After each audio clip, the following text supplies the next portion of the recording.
Bismillahirrahmanirrahim. Saudara-saudara, hari ini kami bergabung. Partai Demokrat bergabung. Sebenarnya bangsa Indonesia juga bergabung. Bergabung karena akal sehat telah mati.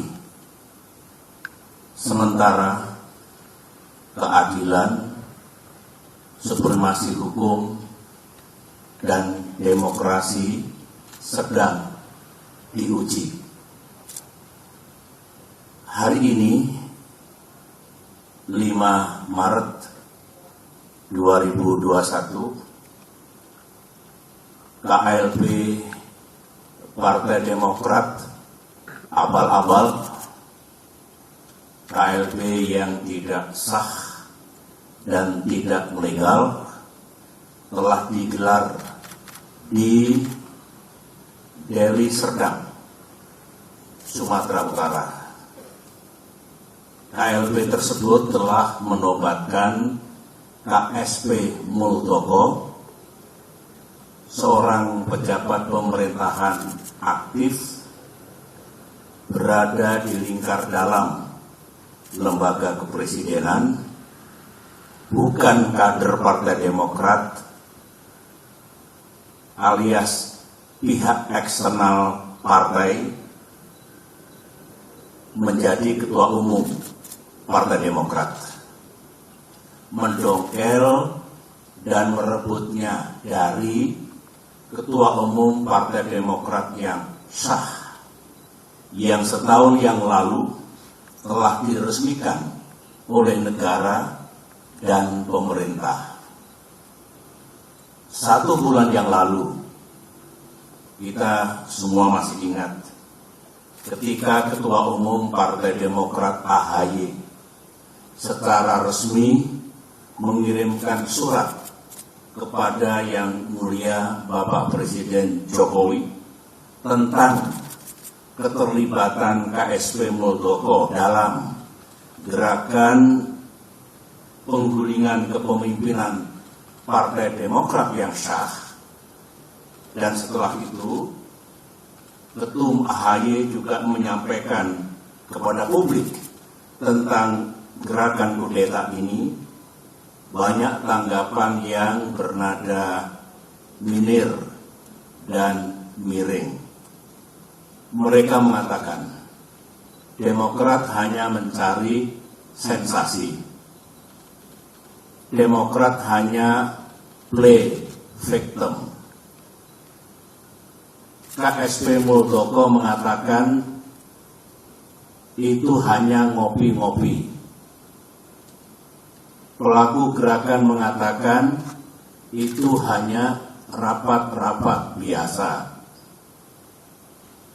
Sementara itu kita juga masih ingat ada pula yang punya keyakinan bahwa KSP Muldoko pasti mendapatkan sanksi dari atasannya karena ulahnya itu. Ada pula yang mengatakan KLB ilegal tersebut tak mungkin diberikan izin dan pasti akan dibubarkan oleh pihak kepolisian.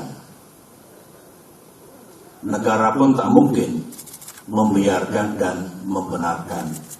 Itu tanggapan dan komentar sekitar 1 bulan yang lalu. Tetapi hari ini sejarah telah mengabadikan apa yang terjadi di negara yang kita cintai ini.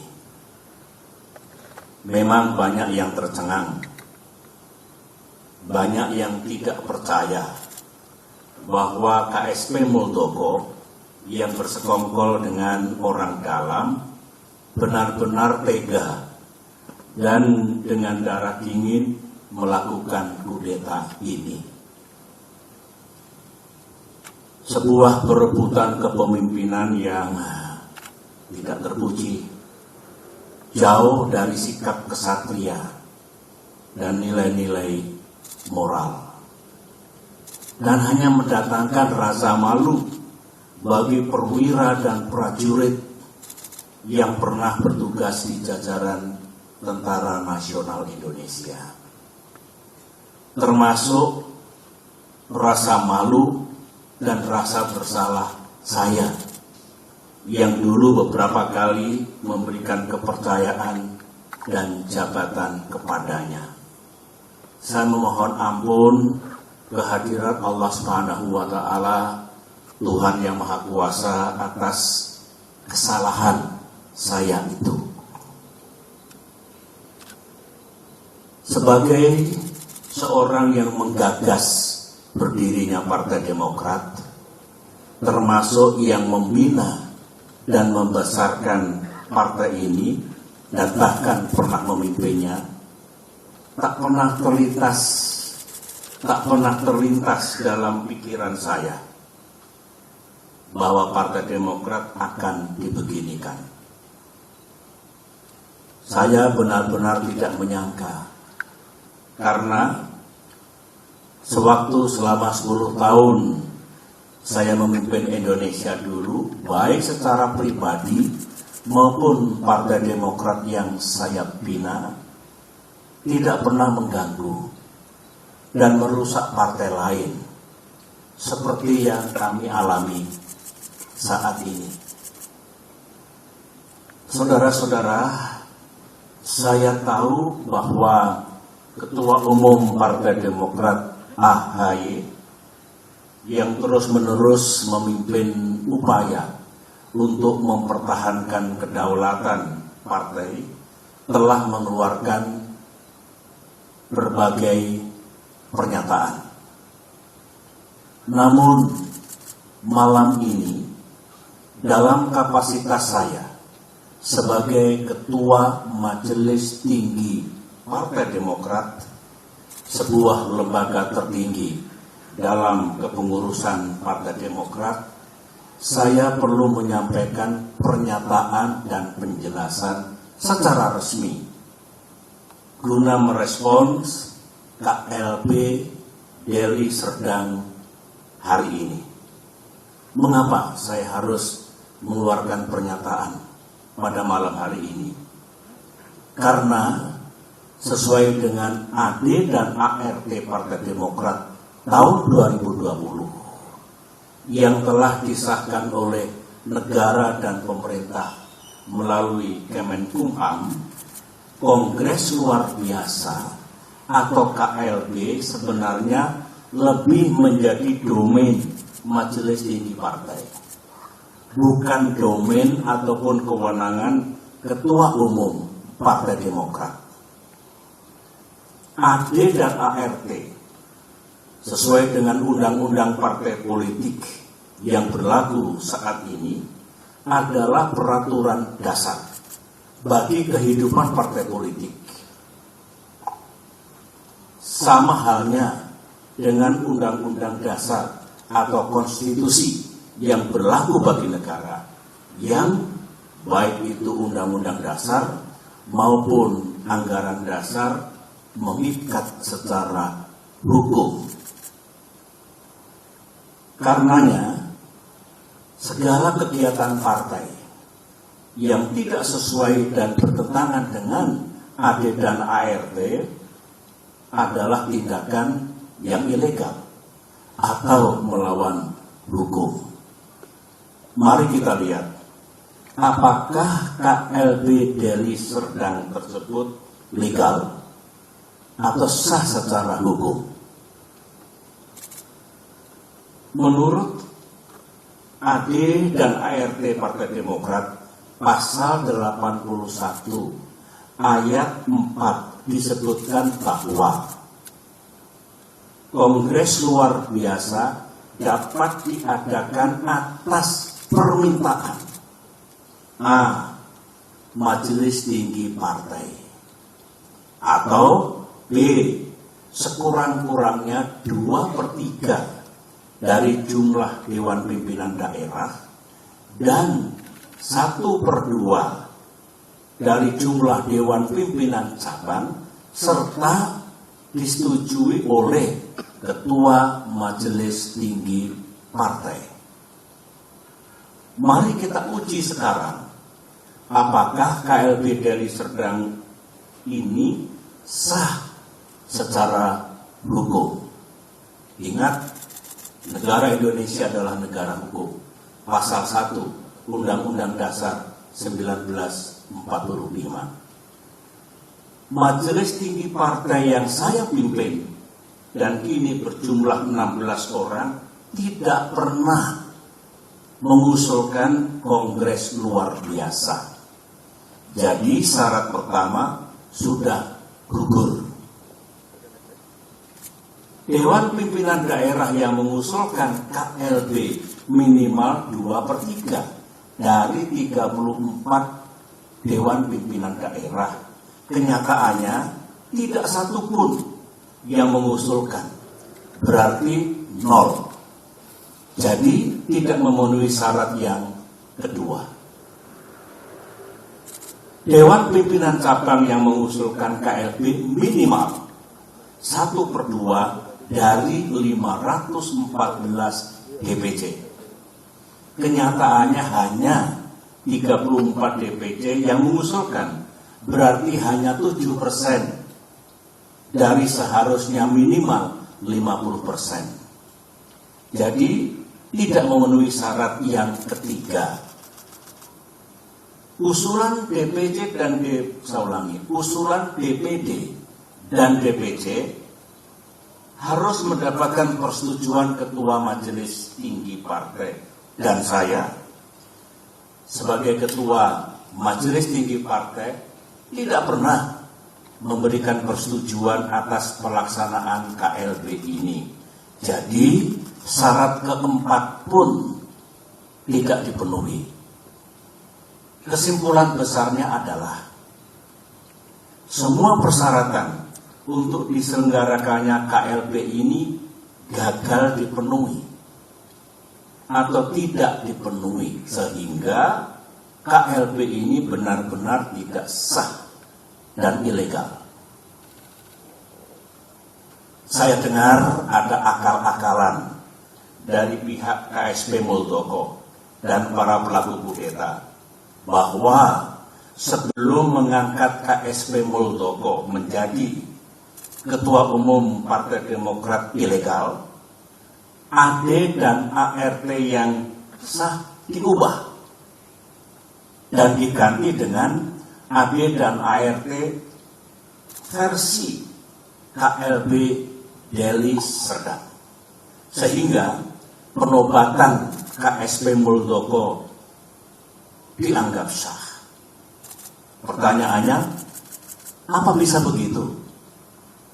Mari kita lihat bersama. Untuk mengubah AD dan ART, forumnya harus sah. Baik kongres ataupun kongres luar biasa yang hendak mengubah AD dan ART juga harus sah. Forum KLB Deli Serdang jelas tidak sah dan ilegal, sebagaimana yang telah saya jelaskan tadi.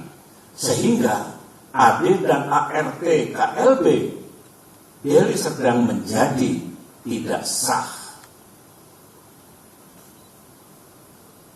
Untuk diketahui, AD dan ART hasil kongres atau KLB yang sah pun harus mendapatkan pengesahan dari negara dan pemerintah melalui Kemenkumham.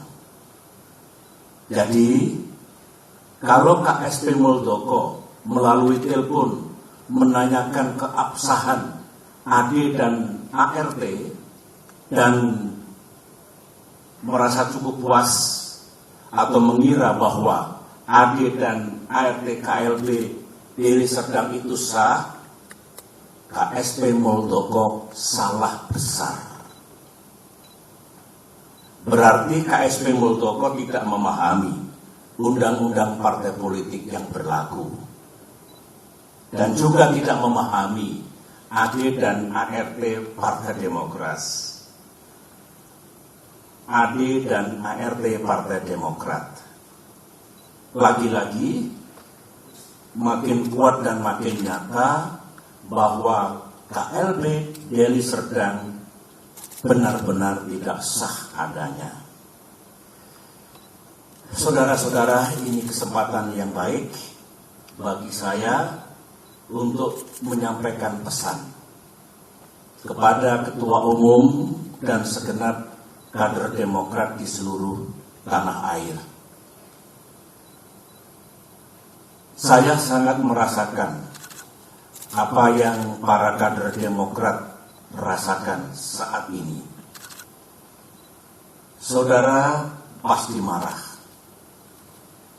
terhina, merasa diperlakukan sewenang-wenang, geram kepada yang berkhianat dengan imbalan uang dan iming-iming kedudukan, dan rasanya ingin membalas perbuatan mereka. Namun, sebagai orang tua di partai ini, saya tetap meminta saudara bersabar, namun gigih berikhtiar untuk mendapatkan keadilan yang sejati.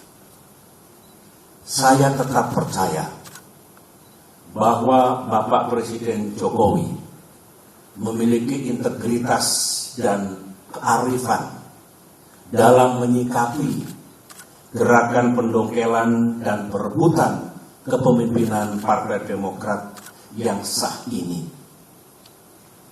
Saya juga tetap percaya bahwa negara dan pemerintah akan bertindak adil serta akan sepenuhnya menegakkan perenata hukum yang berlaku, baik itu konstitusi kita, Undang-Undang Dasar 1945 dan Undang-Undang Partai Politik, maupun AD dan ART Partai Demokrat yang secara hukum juga mengikat. Namun dunia politik tak seindah yang kita mimpikan. Gangguan terhadap Partai Demokrat, gangguan terhadap kita semua belumlah usai. Karenanya, mari kita makin bersatu dan makin merapatkan barisan di bawah komando dan kepemimpinan Ketua Umum AHY. Saya mengajak para kader untuk berjuang bersama, berjuang sampai keadilan benar-benar kita dapatkan di tanah Indonesia ini.